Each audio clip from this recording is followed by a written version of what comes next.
Sheriff Judd said this is like losing one of your kids. He said Deputy Lane was loved and admired and described him as the epitome of American law enforcement.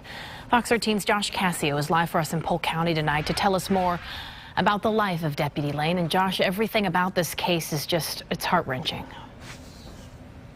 It really is truly a tragic and sad day here in Polk County. You know, Deputy Blane Lane was one of the youngest deputies here at the sheriff's office. That's his cruiser there behind me. This, by all accounts, he was someone who had a long, bright future ahead of him that was tragically cut short early this morning. Sheriff Judd, as you know, normally colorful and outspoken, he was very subdued today, talking about the loss of this young 21-year-old deputy.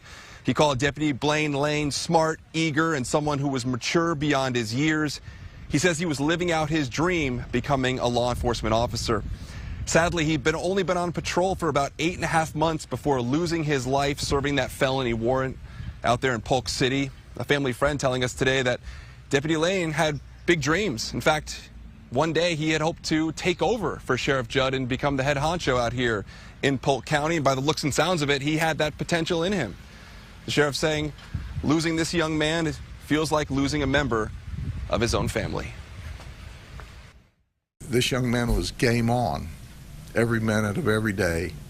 It was his dream. He was living his dream, and certainly he was an immensely talented deputy.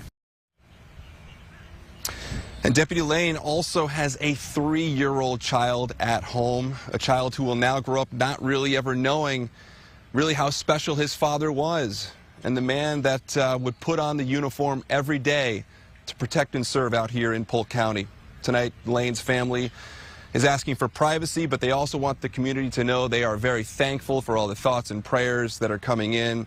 We saw a bunch of Facebook comments lighting up with support from across the Bay Area, across Polk County as well. Clearly, this young man had a major impact on the folks out here in Polk County, despite his very short term with the sheriff's office. Again, less than a year on the force. We know his funeral is planned for next week. Of course, Allie, our thoughts and prayers are with his family tonight. Back to you. Absolutely. All right, Josh Cassio live for us tonight. Josh, thank you.